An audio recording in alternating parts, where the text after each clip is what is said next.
बिस्मिल्लाहिर्रहमानिर्रहीम, अस्सलाम वालेकुम। जैसा कि हमने लास्ट टॉपिक के अंदर लिपिड्स के बारे में पढ़ लिया था। लिपिड्स क्या होता है, उसका मोनोमर फैटी एसिड है।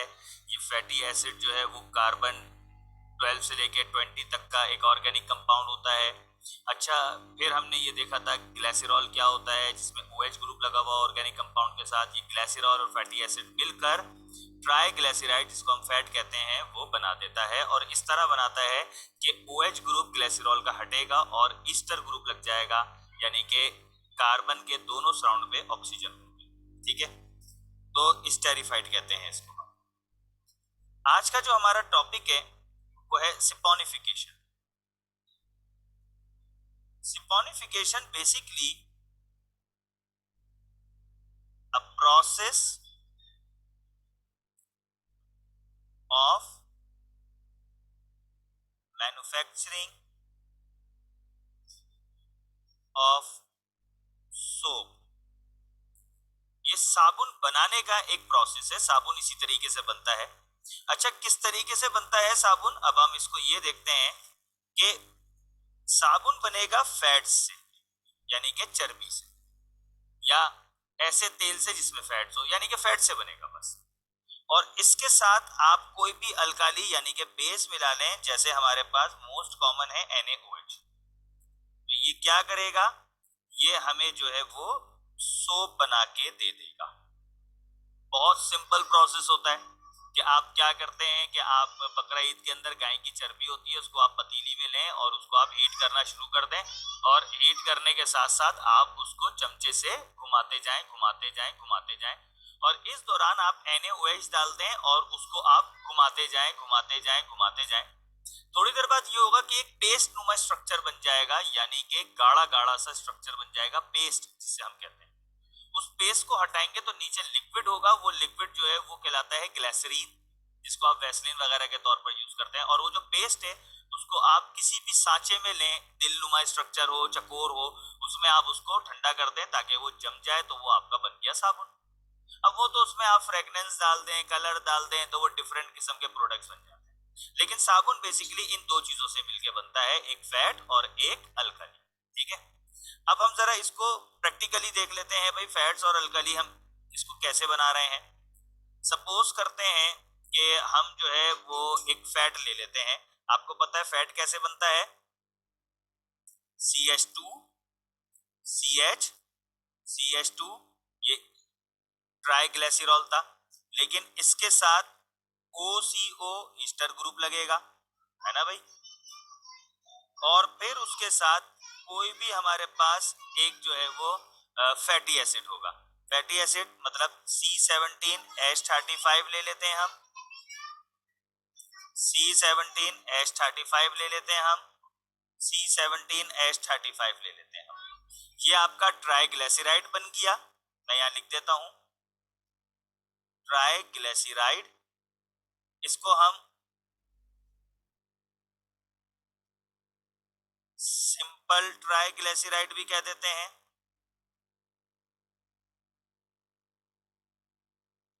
क्यों? क्योंकि आप देख रहे हैं कि एक ही जैसा हमारा फैटी एसिड यूज हो रहा है, और इसको आप फैट कह दें, सिंपल तौर पर आप इसको फैट कह दें।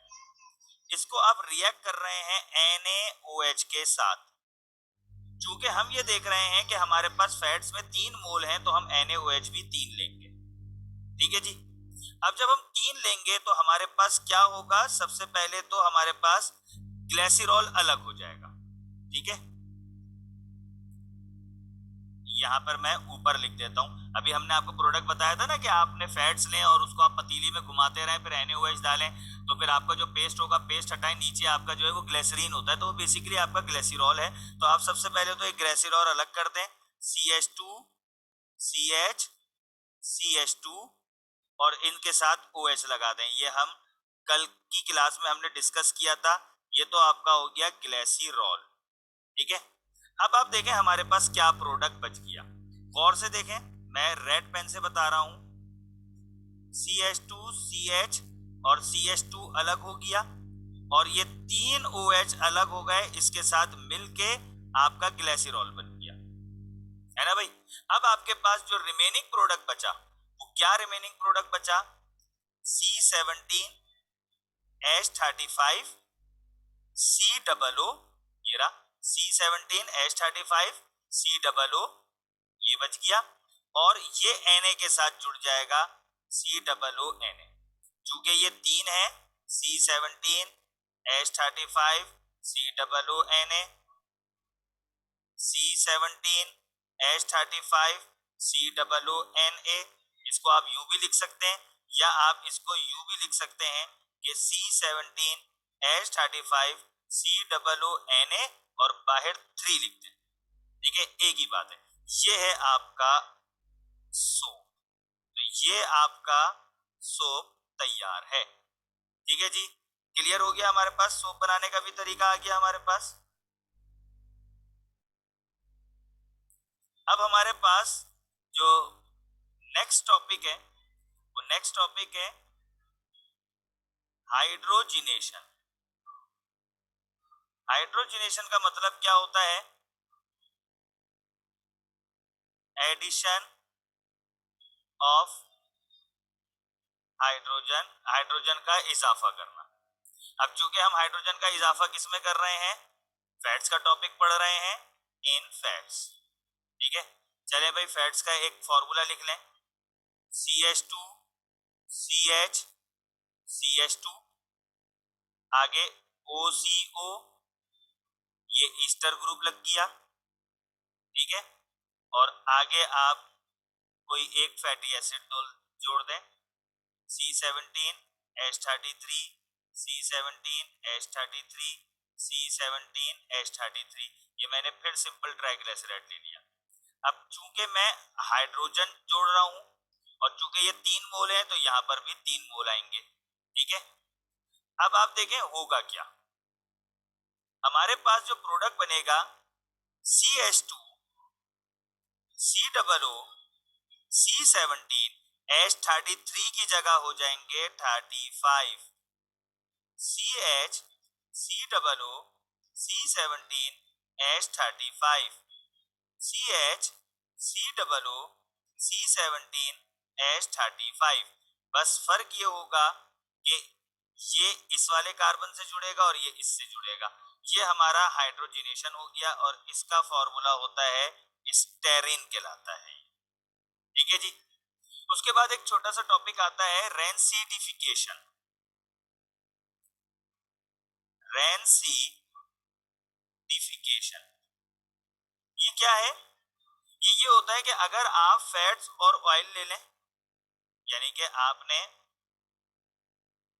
फैट ले लिया और उसको आपने एयर में रख दिया, यानी कि मैं यहां लिख देता हूं एक्सपोज्ड, एयर में रख लिया, तो क्या होगा? ये ऑक्सीडेशन करेगा, ऑक्सीजन को ऐड करेगा और नतीजे में एक ऑर्डर देगा, यानी कि एक बदबू देगा। इसको हम कहते हैं डिस एग्रीएबल, यानी कि एक ऐसी बदबू या एक ऐसी बू जो डिसएग्रीएबल हो, जो आप बर्दाश्त ना कर पाए। यही आप देखें बकरा ईद के सीजन के अंदर जब फैट्स वगैरह लेते हैं ना, चर्बियां लेते हैं, इसको फुटपाथ पे रख देते हैं हवा लगने के लिए, तो उसके बदबू आना शुरू हो जाती है। तो वो बेसिकली ये। अच्छा जी, वैक्सिस हमारे पास जो टॉपिक है वो हमने पढ़ लिया था। ये जो हमारा सिंपल ट्राइग्लिसराइड है, ये असल में वैक्स ही है। ठीक है, अब वैक्स हमारे पास दो किस्म के होते हैं भाई। एक छोटा सा टॉपिक है, कोरली मैं आपको बता रहा हूँ, ट्रू वैक्स। ठीक है, ये वो है वैक्स जो आपको सिंपल लिपिड्स कहलाते हैं, जो अभी हमने पढ़ लिया था। ये आपका शहद की मक्खी के छत्ते से वैक्स निकल रहा है, वो हो आपका। और एक होता है नॉन ट्रू वैक्स। इसके अंदर क्या होता है कि ईस्टर ग्रुप के साथ cholesterol, vitamin A B C D कुछ चीजें मिक्स हों, ड्राइव हो, यानी एक तो आपका सिंपल ट्राइग्लिसराइड आ गया, ये तो आ गया वैक्स। अगर इसके साथ मैं ऐड कर दूं कोलेस्ट्रॉल या कोई ऐड कर दूं विटामिन, तो अब ये जो वैक्स कोलेस्ट्रॉल विटामिन के साथ मिलेगा, ये कहलाता है नॉन ट्रू वैक्स। ठीक है भाई, एक छोटा सा टॉपिक था। तो यहाँ पर आके जो है वो हमारे पास ये टॉपिक कंप्लीट हुआ। अच्छा, एक कंपाउंड लिपिड्स होता है, लाजिम सी बात है वो लिपिड किसी दूसरे के साथ मिला हुआ हो, तो वो कंपाउंड लिपिड हो जाएगा। ठीक है, कोलेस्ट्रॉल की डेफिनेशन देख लें जरा। कोलेस्ट्रॉल, ये हमारे पास बहुत नाम आया है। कोलेस्ट्रॉल किसे कहते हैं, इसका फॉर्मूला देखें भाई, C27H45OH। सही है। कोलेस्ट्रॉल एक ऐसा मोनोहाइड्रिक अल्कोहल है जिसके अंदर 27 कार्बन होते हैं। मोनोहाइड्रिक, आप देखें एक OH लगा हुआ है ना, इसलिए हमने मोनो कह दिया, विथ 27 एटम ऑफ कार्बन। सही है, तो इसलिए जो है वो हम इसको कोलेस्ट्रॉल कहते हैं, यानी कि एक OH ग्रुप। तो आज के लिए हम ये छोटा टॉपिक कवर करते हैं। अब जो हमारे पास जो नेक्स्ट क्लास में टॉपिक होगा वो हमारा एंजाइम है, एक बड़ा टॉपिक है, तो इसलिए हम उसको नेक्स्ट क्लास के अंदर एक प्रॉपर टॉपिक पे लेंगे। तो आज का जो हमारी क्लास है वो बहुत छोटी सी है, नेक्स्ट वीक में हम इंशाल्लाह एंजाइम करेंगे। टिल देन अल्लाह हाफिज।